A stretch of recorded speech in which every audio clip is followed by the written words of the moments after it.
Hello and welcome to the latest action-filled episode of the UEFA.com European Football Vodcast. They say that you need to be crazy to be a keeper, yet we find this to be far from the truth on this week's show, as we catch up with Spain and Real Madrid's undisputed number one, Iker Casillas.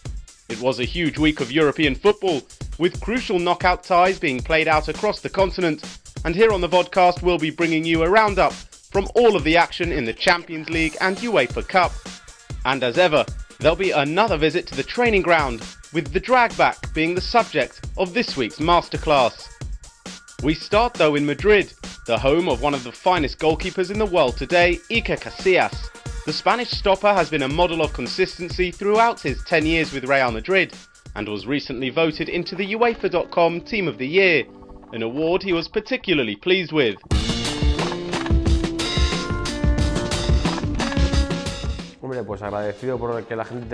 I appreciate that people value me. I'm thankful to have formed a part of the Team of the Year. It is something that tells you that things have gone well, and we're going to keep working in order to have the possibility of being part of the Team of the Year in 2008.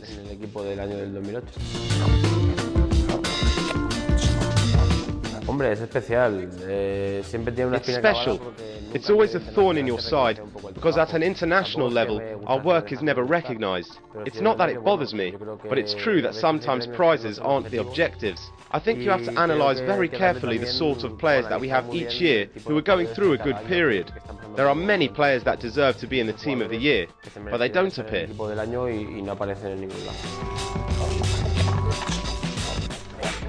It's a valuable thing that maybe you don't give much importance to right now, but you may do within a year or two.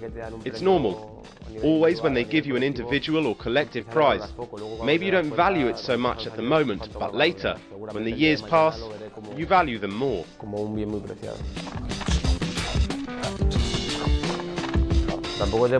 The European Cup is a priority, but you can't be too anxious to win it because that emotion won't serve you too well. You'll end up messing things up. The priority is to go step by step. In the league we're doing well. We've missed out on the Copa del Rey after losing to Mallorca. Now we have to concentrate on two great and very interesting competitions. One that requires focusing on our rivals, and another that requires the concentration. Just one goal can knock you out of the Champions League. We are eager to get through the next round, because our supporters deserve it. We hope that in the European Cup, Real Madrid will reign again. And if you want to hear more from the likes of the engaging and charismatic Iker Casillas, all you have to do is log on to UEFA.com/video. Iker Casillas' Real Madrid side were just one of the clubs in action this past week as the Champions League resumed, with the second round's first legs. And here with a review of what was a tense 2 nights of top-class football is UEFA.com's Martin Hinley. Very little from the first legs of matches in the first knockout round proved conclusive. Only 18 goals in 8 matches, only 1 away win, and no team holding a lead of more than 2 goals. Liverpool FC are arguably in the strongest position of all the teams heading to match day 8. 10-man Internazionale Milanos are coming 2-0 at Anfield to goals from Dirk Kuyt and Steven Gerrard. Liverpool's domestic rivals Chelsea also kept a clean sheet, and their goal is now unbreached for almost 9 hours of Champions League action. FC Schalke 04 finished second to Chelsea in the groups, and the sole surviving Bundesliga team continued to impress at home. Kevin Kurani's early goal meaning a miserable return to Gelsenkirchen for FC Porto, who won the Champions League there in 2004.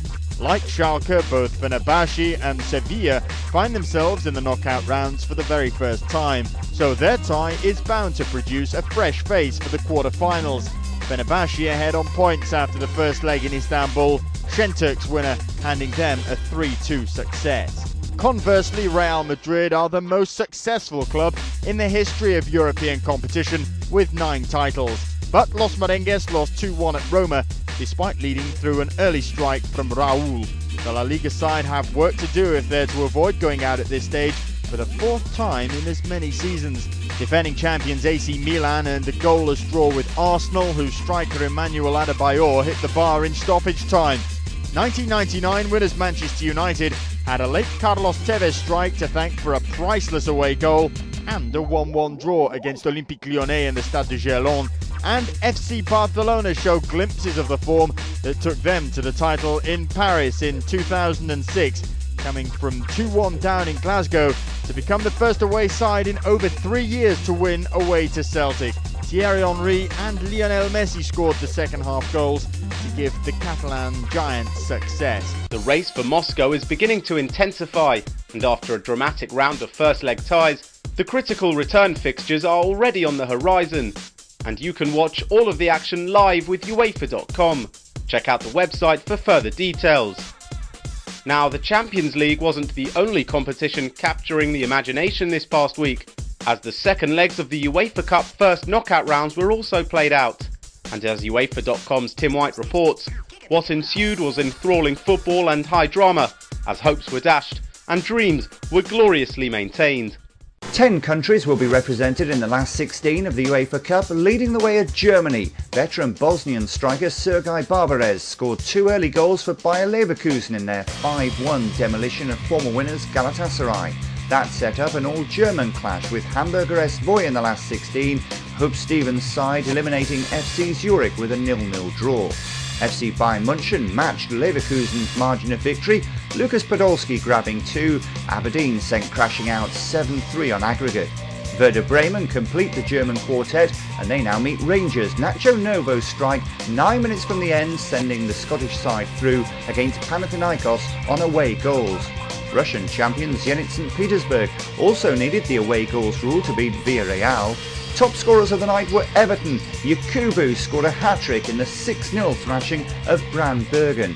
2 other English teams also reached the last 16. Tottenham just hanging on for a 3-2 aggregate success over Slavia Praha, while struggling Premier League Bolton enjoyed one of the best results in their history. A goalless draw in the Vicente Calderon, enough to eliminate Atletico de Madrid. The draw for the UEFA Cup second round has already been made, and you can view who will be facing who, as well as all of the rest of the tournament news, by logging on to UEFA.com.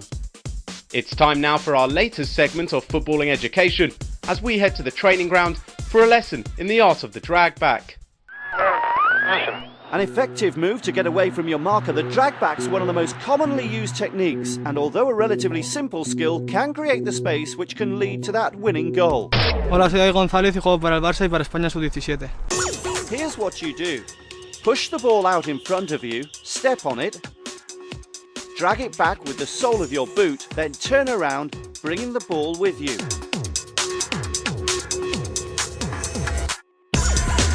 Remember to take your time, bringing the ball forward slowly.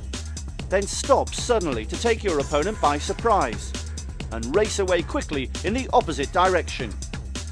As you're preparing to stop and turn, lower your hips and drag the ball back. Always keep the ball close and under control. Never let it out of your reach, and be alert to the things going on around you.